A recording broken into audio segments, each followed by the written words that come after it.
Hi, welcome to another session, Searching for Answers. We're still searching, and we're glad that you're here searching with us as we go through the Bible, verse by verse and sometimes word by word, digging out the meaning in its original setting and the implications that it has for us today. Get your Bibles as we get ourselves introduced, and we'll get started. Dr. Bernard Taylor, Old Testament scholar, most recently pastoral staff of the Loma Linda University Church, now retired, and I'm a little jealous. Dr. Bill Johnson, William Johnson, editor-in-chief of the Adventist Review, also rather recently retired, but enjoying life clearly as well, and just back from a trip to Australia. Yes. Pastor Beverly Maravilla on the pastoral staff of the La Sierra University Church in Family Ministries, and Dr. Leo Rancelin, New Testament scholar on the faculty of the School of Religion here at Loma Linda University and Associate Dean of that august body. My name is John Jones, La Sierra University, and we're having an interesting time. Yeah? The Epistle to the Hebrews, chapter 4. I think we're going to finish up that chapter in the next few minutes here. So get your Bible, get into Hebrews chapter 4, and let's take up that final paragraph. Leo, take us through it, and then we'll hook it back up into what we've been talking about. Okay. Chapter 4, verse 14. Therefore, since we have such a great high priest who passed through the heavens, Jesus, the Son of God, let us hold fast to our confession. For we do not have a high priest unable to sympathize with our weaknesses, but one who was tempted in every respect like as we are, yet without sin. Therefore, let us come with confidence to the throne of grace, so that we might receive mercy and find grace to help us in time of need. Wow. So much there. Yes. What jumps out at you as you Well, he's, remember way back in chapter 2, Yeah. he had the sketch of Jesus, right? Where he gave us 2:17. Wherefore, he was obligated to become in every respect like his brothers and sisters. And here are two purposes: so that he might become a merciful and faithful high priest in the things pertaining to God. And the second reason is so that he might make an atoning sacrifice for the sins of the people.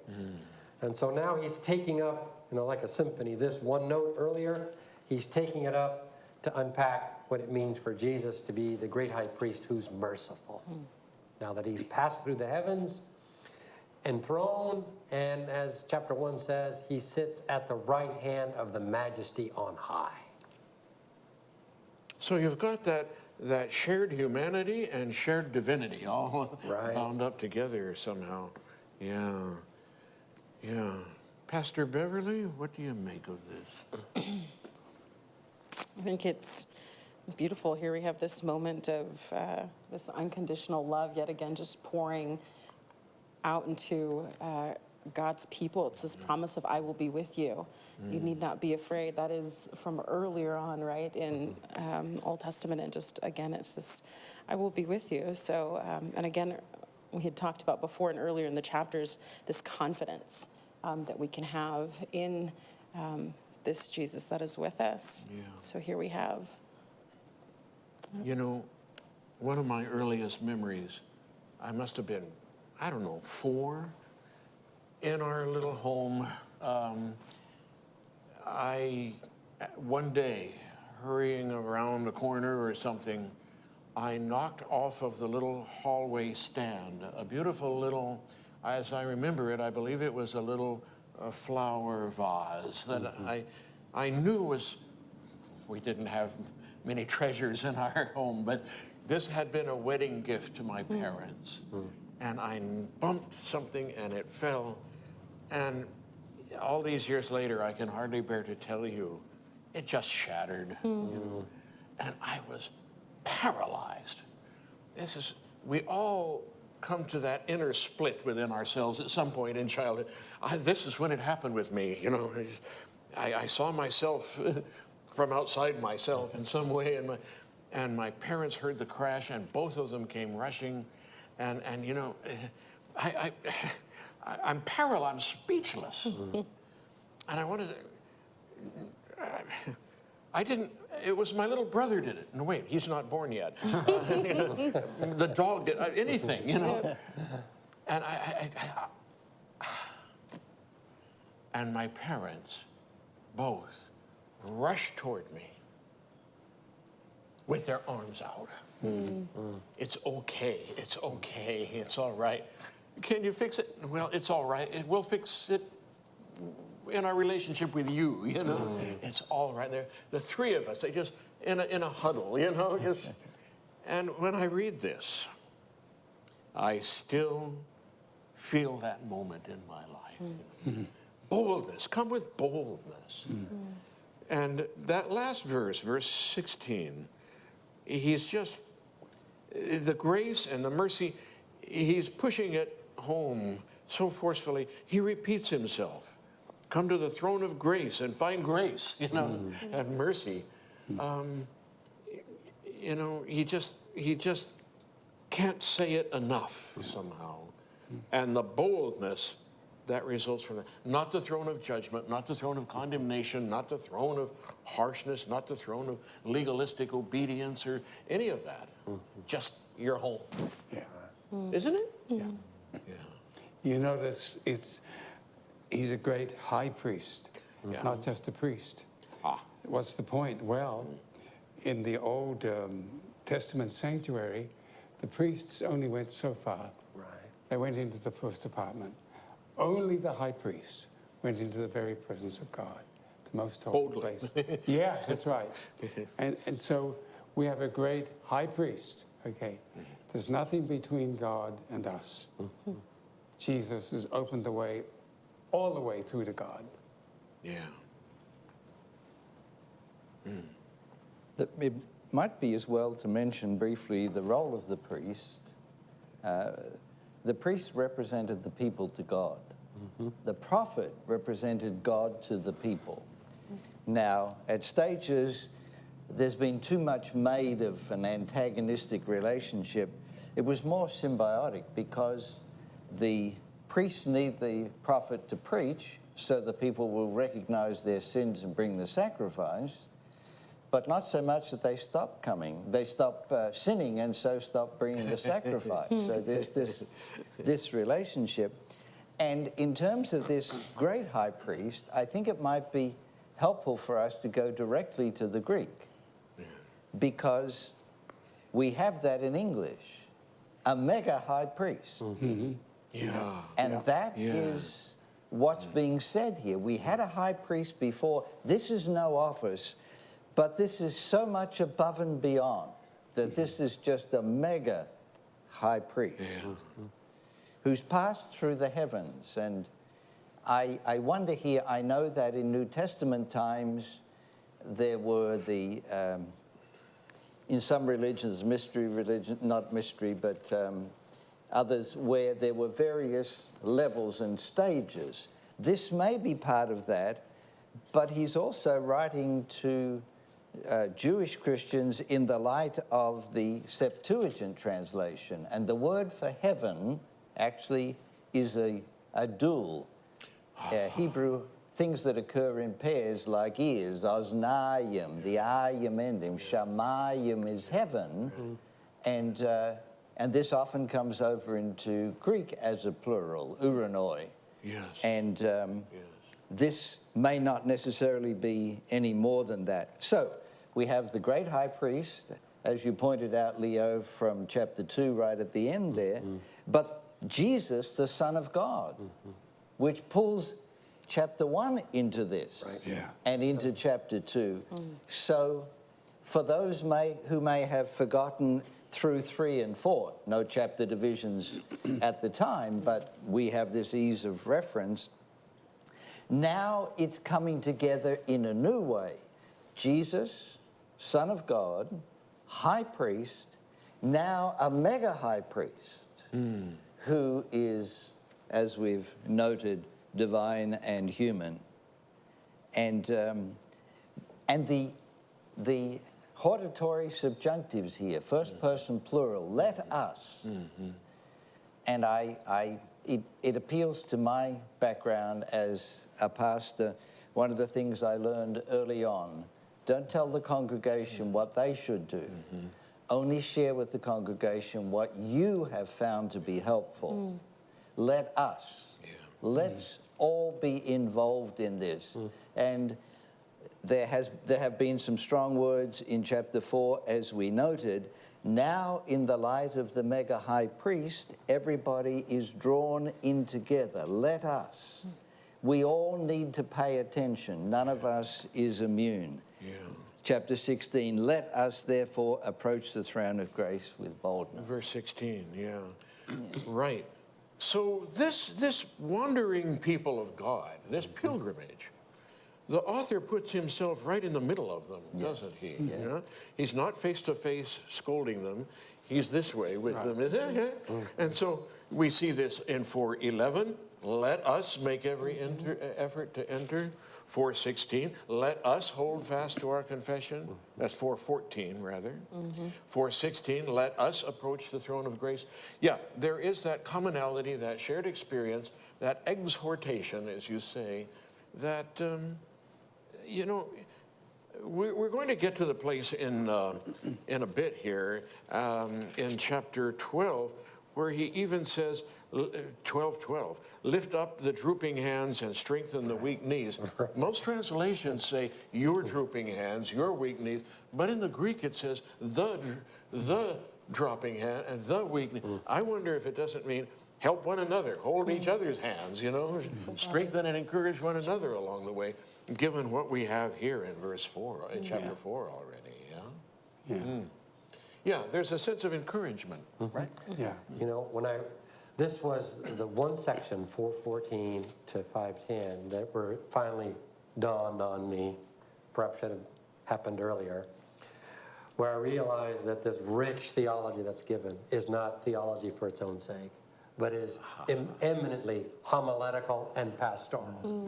He's got major designs to encourage these pilgrims on the way to the heavenly Jerusalem, as we've said here before, who are going through suffering and hardship, loss of property, persecution, public shame, and I think some spiritual discouragement, drooping hands, and we're going to see hard of hearing, right, shortly. Folks, you've got to realize, as Dr. Johnson said earlier, the magnificence of Jesus. And it seems to me this high priest truly knows what we're going through. As we're going to see, not just here, right, but also here shortly in the days of his flesh, which I think is a clear allusion to the Gethsemane experience. You have someone who knows exactly what you're going through, and therefore you have a richer and deeper access to the presence of God. Please come boldly to God's throne, seeking mercy and grace. It's so pastoral to me now, at this point, that I finally have studied it with care. This is so far from Genesis 3, isn't it, when the Adam and Eve and their new sinful state, running from God. Come boldly. I've thought about this over the years now, especially coming to Loma Linda in a health sciences campus. You don't go to the doctor and say, look, I'm terribly sorry, I'm taking your time, but I'm sick again, and if you could be so kind and gracious, come in, come boldly, you know, this is the place to come. Let us, the shared humanity and the weakness of it all, let us therefore approach the throne of grace with boldness so that we may receive mercy and find grace to help in time of need. What a great high priest. Absolutely. The picture is of God, then. The high priest and God are now not, there's not an inimical relationship between high priest and God merge into one figure, isn't that it? And so the picture is of God saying, where have you been? You know, I've been waiting all this time. I thought you'd never give me this moment to embrace you. Welcome. The great idea here, a lot of great ideas, but one of them, of course, is access. We have access to God. Unhindered access, unfettered access. I think, if you pardon me with a little illustration, Think of the days when I was associate dean at the Andrews University Seminary. People saw me by appointment, okay? Except two people. Two people could open the door and come in. They were our kids, our son and daughter. They could walk in anytime, no appointments needed. Yes. Excerpts. There was a lady author by the name of Ellen G. White who said that the doors of heaven, you can finish the sentence, swing open wide. Remember? Yeah. To the trembling touch of a little child. Man, that's just where we are here. That's isn't right. it? Yeah. But, was Jesus really tested? Verse 15. He was tested. He was tried. He was tempted. Is this a movie script? Is this something that he has to walk through in order to get to where we are? Or was he really tested? What are we going to do with this? Well, and verse 8, which we're going to get to here, though he was a son, he learned obedience. Yeah. Right? Chapter 5 and verse From what he suffered. In And chapter so it 5, seems to verse 8, me that this author wants to make the case that we need to talk about Christ's perfection. Yeah. A key component and element of it is this need to have this human experience of hardship and suffering so that he might be a more effective high priest, or perhaps better qualified to truly minister to us. Yeah. I prefer the translation of that as son, capital S. Son though he was, yet learned he obedient. Yeah. Yeah. And which takes us back perhaps to chapter 3 with Moses and Jesus. He was the son. Right. Yeah. But now in this context, now he's in his humanity, he is, it's described as something that he learns. I don't think that he learned anything that he didn't know. But we learned something that we wouldn't have known, that God cares for us and wants us to know that he has taken the time to learn from our term what it's like, so that we can go to him. This is why we can go to him boldly, because he's the father who's, the kids are always welcome there. The door is always open. Door is always open. We don't come cringing, sort of hat in hand, sort of bowing and scraping. Will he be happy with us? Will he be angry? No way. Right. We come boldly, confidently. So, Pastor Bev, when we as pastors preach from these verses, how do we put it across? How do we help our people, God's people, to really get this? Yeah, that is the question of all time, But I think one of the beautiful things, and we've talked about this before in previous chapters, it's the difference between a God who can just sympathize for you, I'm sorry this is happening to you, or empathize with you, and say, no, I've been here. I understand deeply, and a relational God who isn't just throwing commandments at the people or throwing this is the way that you should be, as opposed to embodying it and saying we are in this together. So even that language of let us is God wrapping us in God's self and saying we are in this together. So I think sometimes the beautiful moment is to be able to say, Ellen White also says, Jesus is attractive in this sense also, that Jesus is relatable and with you in all. So come to Jesus, right? You need not any other option, but come to the Jesus. So maybe it's this moment of we need not go anywhere else, because we often do, right? In the grappling for anything in life and coping, right? It sounds like this is not something that we can preach at arm's length, out there. This passage also takes me back to some of my experiences in pastoral ministry, especially youth ministry, when I would have a speaker come who had, let's say, struggled with substance abuse or with alcohol abuse. And those young people of mine who were struggling with those very issues seemed to pay greater attention to those folk, because they knew this person had experienced that.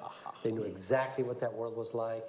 and that person could offer aid and help to them as they seek to fix that aspect of their lives. And I see the same thing here where the author says that Jesus was tempted, peirazo, tested in every respect as we are. And so when we come to our high priest, we certainly know, hey, he's gone through whatever we may have experienced, and therefore mercy and grace is available to us. Right. The picture of Jesus here, as our great high priest, is the same picture that we find in the Gospels. Yes. Welcoming, Come. little children running to him, taking the children in his arms. The open-armed Jesus, the loving Jesus, the merciful, the forgiving Jesus. So it's one of the great passages of not only Hebrews, but the whole Bible, these verses, 4:14 to 16. What mystery lurks behind that picture in the Gospels, John particularly, where Jesus, on the last night with his disciples, he's their Savior, he's their Redeemer. But we have him going up Gethsemane and saying, you know what, guys, my soul is deeply troubled. Yeah. And even wishing they could just stay awake with him for a while. Yeah. I mean, Yes.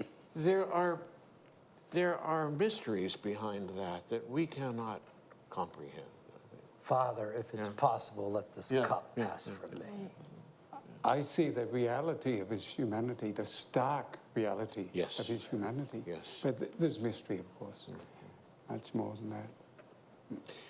In some churches where we see the stations of the cross, I find those moving and powerful, but it is possible for them to look a little scripted. Here's where he falls. Here's where Veronica wipes his face. As if there were a movie director saying, okay, everybody, silence on the set, And we need to get past that scriptiness about what was going on in Jesus' life, it seems to me somehow.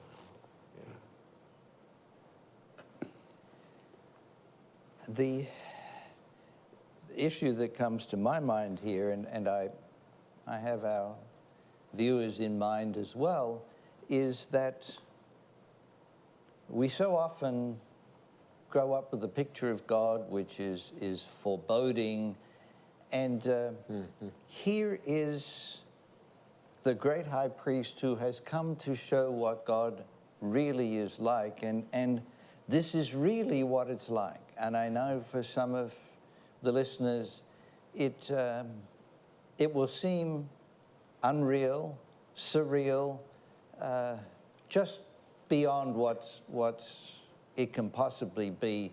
And I know there are some people that will apply to, they think, but not me. I can't come to the throne of grace boldly. If you only knew what my background is like, where I've been, what I've done, and we have this idea of I need to wait a while, sort of let the sin settle or whatever it may be. I don't say it because I've never done it, but I don't know why it is that we do it. But this is the message that is trying to be gotten across. A mega high priest who is super caring and kind and loving and forgiving and thoughtful, full of mercy and grace. How could you possibly consider turning your back on that? That's right. To what would you turn? Yeah. And he will detail what they will be turning back to if they do it. So here is, this is not, I get to the end of chapter 13 where it says, and so you see, boys and girls, but this is the pain and the terror of life and the hopelessness and all of those things that we encompass, represented in the embodiment of a mega high priest. What a contrast with the high priests that the people knew. In the days of when this was written in the 1st century BC and 1st century AD, the high priests were anything but this. There's a reason why it's necessary to affirm in verse 15, we don't have a high priest who doesn't sympathize with us. Right, Because right. precisely what you're saying. That's right. Yeah. It They- was a political office. Yeah. They were money grabbers. Yeah.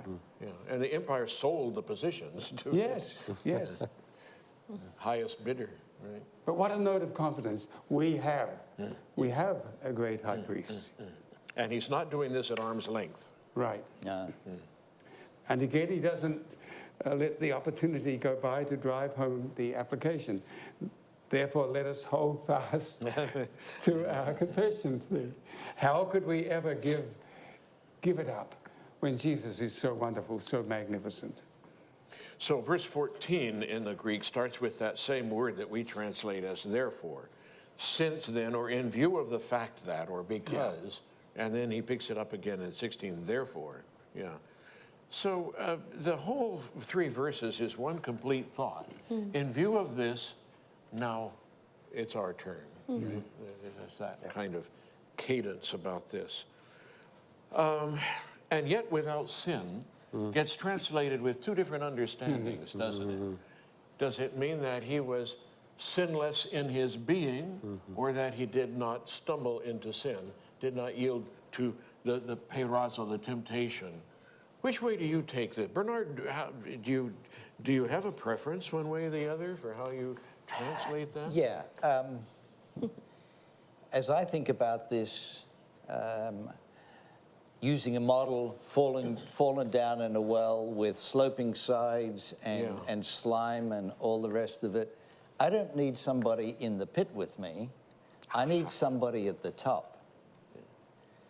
I need somebody to get me out of there it's a disadvantage if he shares all of my weaknesses. And nothing more. And nothing more. And he doesn't need to be down in the well with me to understand the sort of situation I'm in, but it also gives him the opportunity to help me. Yeah. So I don't picture Jesus as being as I was. I picture him being as Adam was in his sinlessness. And for that reason, well, that's one of the reasons, but that's an important one for me. So over the centuries, this expression, without sin or yet without sin, chores hamartia, has been rendered in 2 different ways. And Bernard, I think you're putting your finger on an important principle. He's only got the leverage to help us if he is in his own inner being, on some level, in some sense, superior to us. Yes. So here we've been talking about the question of Jesus' priesthood, his humanity sharing with us, and his exaltation. But that brings home to us the question not only of his humanity, but ultimately of ours. Because it's only when we recognize that we can come home to our humanity and continue searching for answers.